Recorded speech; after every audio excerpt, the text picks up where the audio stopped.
Welcome to Secrets of the Art Business podcast. Practical tools, insightful conversation for the curious art professionals. I'm Daniela Dupen, your host for Season 1. I'm the founder of the Blonder Dealer blog and also an art professional for the past 15 years. I met some really interesting artists, curators, collectors, and professionals that I hope will give you some great insights into the art business. And why not? We're gonna find some great secrets. So join us for the conversation and for this incredible journey.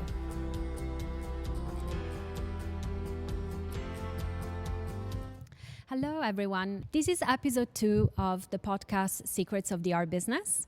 Today we have a special guest from Milan on Zoom video, and she's called Maryna Rybakova.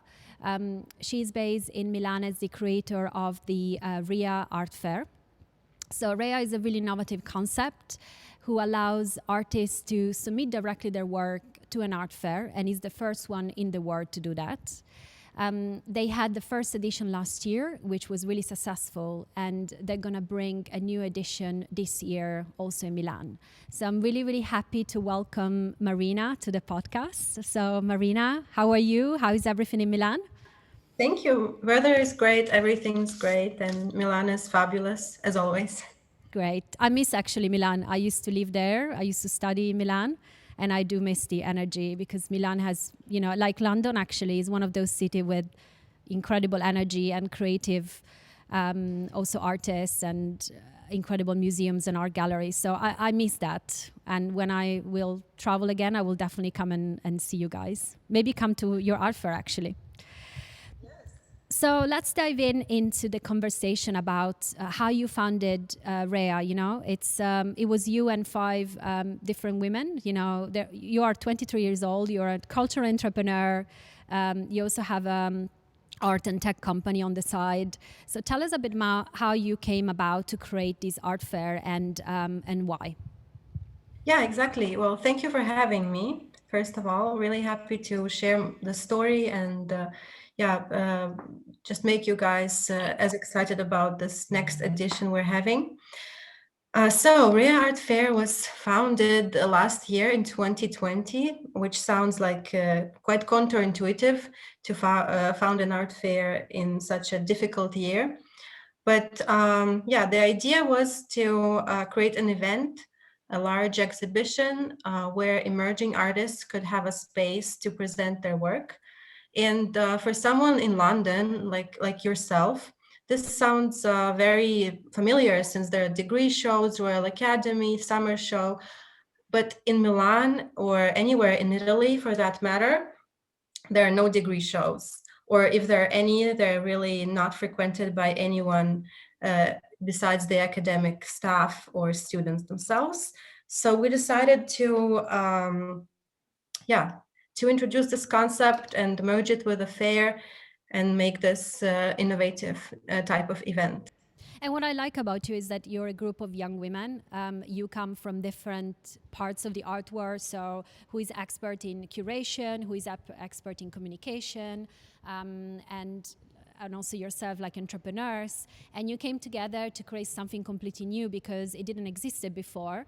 Of course, as you said, in London, if you are a young artist and you are unrepresented by a gallery, there's really less chances that you're going to be featured in an art fair. And you know that in an art fair, there are collectors, there are art dealers, and there are people who discover talents. But if you don't have access to the art fair in the first place, how do you actually get there? So it's all about creating that opportunity, right? Yes, absolutely. Actually, on the topic of art fairs for the artists, there are some, like the one organized by Saatchi Art, which is the other art fair, or Paratissima in Turin, which exhibit emerging independent artists, but however, they do have really high booth fees.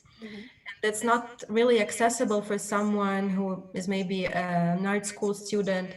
So we really decided to disrupt that and not charge the booth fees or participation fees. So there's only an application fee, which is very modest, very symbolic. And besides that, there are no costs to participation. And then brings me to the topic of, now of course it's like very, accessible, what you decided to do, because you're right, for every art fair normally there's a cost, and for a normal art fair, of course, is the gallery who is paying that cost, and in terms of the artists, normally they have to pay a fee, but you take that away and you made it completely free. So that's incredible. That's a great opportunity and very democratic, of course, for the artists to participate in. But that brings me to the challenge of funding, really. So you started a crowdfunding campaign last summer to fund partly the cost of the booth. How does that work? I mean, I know Italy is quite a challenging environment for that, especially funding for culture. How do you overcome that issue? Oh, absolutely. Funding is our biggest pain, and I find that it's same way for most cultural enterprises in Italy. Since Italy is really focused on the antique art or the secondary market, so to say, even the 20th century, and there's very, very little funding going to contemporary art. So in contemporary art, you have to sort of find the funds yourself and not expect help from anything like a council or a ministry of culture. We've collaborated also with an arts foundation, Fondazione Pini, which then sponsored also 2 art prizes for the winners, for the selected artists, 2 lady artists, which are, one of them is based in London, the other one's based here in Milan. They will also be having personal exhibitions, each of them, at Fondazione Pini, which is very exciting. So yeah, it's mostly funding that through crowdfunding, doing a lot of PR and marketing for that matter, and also collaborating with foundations. So, Maryna, another things I'm really curious about is, we were talking about funding, and from the artist's point of view, what's the best way to, really present themselves or to have success at the fair? Because we talked about, creating really effective communication strategies for artists, and how you do that, and how you use that to really have, the best chance really at Rhea Art Fair. Okay, so it starts with the application, since artists submit their application and then they get selected or not by the curatorial committee. So the best way to submit an application is to present a really well-made portfolio, a really nice statement about your work, about what is it that makes you special, that makes your art unique. And we're really looking for exciting projects. We're not setting any boundaries as per dimensions or sizes of artworks. It can be anything, any types of installations, but the key factor is the wow factor. So it really needs to wow us. For example, last year we've had artwork, installation artwork by a Chinese Italian artist who hung the columns from the ceiling, the columns in this Hellenistic style. And he hung them from the ceiling, and they were like 3 meters long and half a meter wide. So there's really really no limits as to what your imagination could do. That's really great to know. I think, if you're an artist, that, you can push the boundaries and there's no limit what you can create. There's any age limit for the artists to participate, or you're just open to anyone? Not at all. Yeah, we're open to everyone, all ages, all genders, all backgrounds, all countries. Great. So you had a really successful first edition in September last year. Despite everything that was going on, you had almost 2,000 visitors. There was a sell rate of the 12%, which was really great. And you had 100 different artworks. And you had dealers and collectors. And also another really good thing about your fair is that everything was accessible and all the prices were visible, which sometimes in other fairs, it's not the case. So can you tell us about, how do you try and create the best experience for the artist? Sure. Well, the artists, as I said, they're free to bring anything into the fair. And of course, in the preparation months, they're guided by the curators. Each artist has their curator of reference, who is like their guardian angel, and they guide them in everything from packaging, from shipping, from installation, from choosing the artworks they want to show, from defining prices, really anything they may have any questions with. And then in the fair, some artists are present because they want to stand there next to their work and interact with visitors. We really welcome that if that's possible physically for them to be present. If not, we always have volunteers who are mediators, and they explain the artworks to the visitors as well, and they help with the transaction phase and so on and so forth. So when is the next edition of Rhea Fair, which is, is going to be this year? So can you tell us a bit more about dates, deadlines, and what's going to happen? What's different from last year? Also, if you reflect on what went well, and maybe just give us some episodes, something that happened that maybe some stories. Yes. Okay. So this year we'll be having the second edition from 3rd to 6th of September. So a bit earlier than last year. So we'll have great weather and just great vibes, because this will also be the weekend of Milan Design Week, Salone del Mobile. Oh, that's a great timing. I know it's really one of the best time of the year, really. And yes, so as per the deadlines for the applications, they're open until 15th of May. However, on March 1st, we're closing the early bird ones, which are, let's say that they contain a special fee reduction. So this is the cheapest way to apply. Then until May 15th, the fee will be 35 euros, which is still very, very accessible.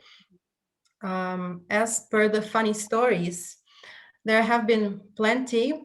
This year will be definitely adding more time to the installation. Since last year, there was a big rush for us. We only had 3 days to install everything.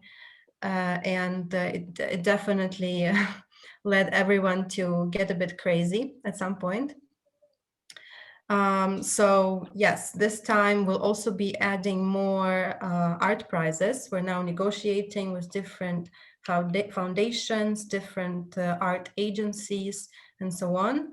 So we'll be offering a much better selection of awards for our participating artists that we're really excited about. Oh, a funny story.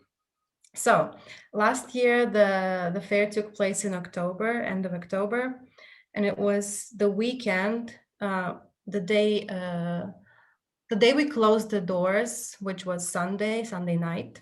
On Monday night, we woke up to the news, the national news in Italy, that all exhibition activity, all museums, fairs, of course, were closing, starting from that very day. Right. So Great timing. timing was perfect once again.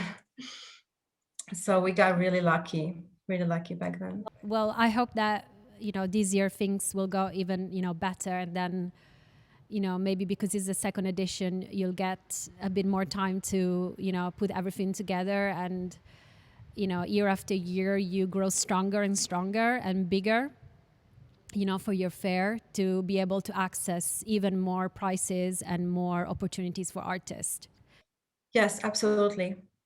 So please do apply, send in your applications. We're looking forward to welcoming you all in September, and thank you for having me. Perfect. I'm going to ask you one last question, and then I'm gonna leave you. So if you can tell me, in all your years of experience at Rhea, but also in your other business, if you can tell us a secret of the art business. Okay, since I work with emerging artists a lot, the first secret I reveal to them, I'll also reveal to you. don't be pushy with gallerists. They don't like it. Don't push your work. Don't annoy them. Don't come knocking on doors in galleries, but rather turn things around and make them notice you in a different way. That's a great tip, because I think it's really important for artists, of course, to get validation and get noticed, but also do it in the right way so that they really establish the right path and, I mean, don't really look or sound desperate, which is never, you know, a strong position, an empowering position really to be seen as an artist. So thank you so much for this tip. Thank you for coming here and talk to me on the podcast, Secret of the Art Business. And I'm sure we will hear a lot more about your fair in the future. Thank you so much. Thank you. Thank you, Daniela. For our listeners, thank you so much for tuning in episode 2 of Secrets of the Art Business podcast. You will find this episode on our app, Artfix YMX Radio, but also on Spotify and YouTube. Thank you so much, and see you at the next episode. And don't forget to rate us online as well. Thank you.